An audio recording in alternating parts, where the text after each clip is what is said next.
Bienvenue dans 88 images par seconde, où je reviens chaque semaine sur les sorties nationales au cinéma et en VOD. Les harkis.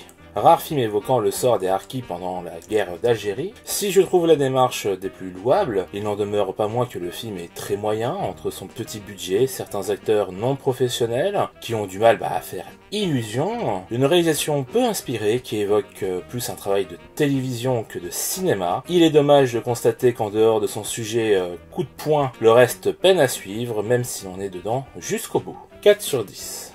Simone, le voyage du siècle. Après les biopics sur Grèce de Monaco et Edith Piaf, Olivier Dahan nous livre sa vision de Simone Veil, ce grâce au talent des actrices l'incarnant, à savoir Elsa Zilberstein bien sûr, elle qui est à l'origine du projet, mais également Rebecca Mardet de la Comédie Française qui livre également une superbe prestation. Tout comme le reste du casting, si le film ne s'attarde nullement sur aucun des moments forts qu'il aborde, c'est parce que c'est avant tout un film de personnages. Et donc d'acteurs, et là, en l'occurrence, d'actrices. D'ailleurs, la réalisation utilise régulièrement le plan séquence afin de laisser les comédiens livrer le meilleur d'eux. En dehors de ça, le travail de reconstitution, pour le peu qu'on en voit, est bon, mais c'est vraiment les maquillages, notamment pour le vieillissement de Elsa Zilberstein et Olivier Gourmet, que c'est bluffant.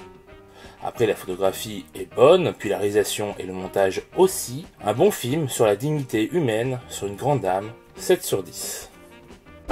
L'innocent. Louis Garrel signe une comédie aux antipodes de ce à quoi il nous a habitués, où un enfant est finalement débordé par le comportement de sa mère. Ses personnages sont merveilleusement bien écrits et magnifiquement interprétés, le scénario est drôle et bien construit, et une fois encore, le réalisateur nous prouve qu'il sait faire du cinéma, en évoquant un cinéma quelque peu daté, certes, probablement celui de son enfance, et ça marche à merveille. Le film est bourré de moments de franche rigolade, les histoires d'amour sont touchantes et réussies, on passe un très bon moment, je ne peux que vous le conseiller.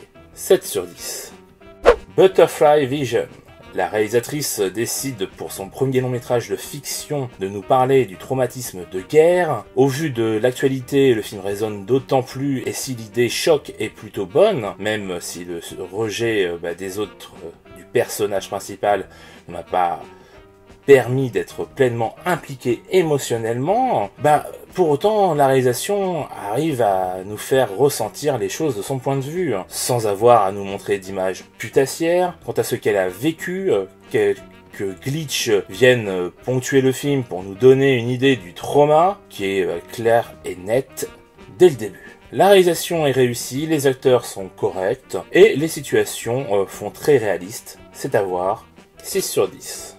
Le petit Nicolas, qu'est-ce qu'on attend pour être heureux? Hommage aux monuments que sont Sampé et Goscinny, à travers un film d'animation mêlant récits biographiques des artistes, la création du petit Nicolas, de son univers aussi bien graphique qu'éditorial et la relation qui relie le tout.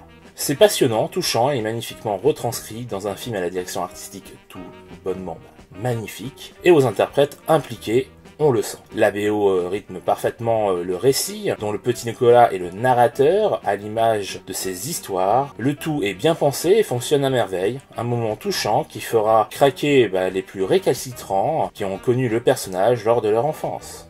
7 sur 10. Rosaline. Revisite moderne de Roméo et Juliette, du point de vue de sa cousine. L'histoire est tirée du roman de Rebecca Serle, When You Were Mine. Cette relecture n'est pas follement originale, mais fort sympathique, bénéficiant d'un casting qui tient la route, d'une jolie direction artistique, que ce soit à travers ses décors, costumes ou sa photographie. Côté réalisation, c'est loin d'être incroyable, mais il y a tout de même quelques jolis plans. Foncièrement, ça reste un teenage movie assez simple, mais efficace. Tant que les jeunes ne pensent pas qu'il s'agisse de la vraie histoire de Roméo et Juliette, tout va bien. 6 sur 10. Le film de la semaine, il s'agit donc du petit Nicolas, évidemment. S'il y a un film d'animation à voir en ce moment, c'est bien celui-là. En plus, c'est français, donc ne serait-ce que pour ça, allez le voir. Si en plus ça peut donner à vos enfants envie de lire justement Le Petit Nicolas, c'est encore mieux. Moi, franchement, j'en ai lu quand j'étais petit, c'était vraiment bien. Et clairement, là, à voir par exemple Chabat dans la peau de Goscinny, c'est juste un kiff monumental. D'ailleurs, ceux qui auront l'oreille, peut-être que vous allez vous apercevoir qu'il fait également le chien. Bref, c'est drôle, c'est à voir. Sur ce, je vous dis à la semaine prochaine. Ciao!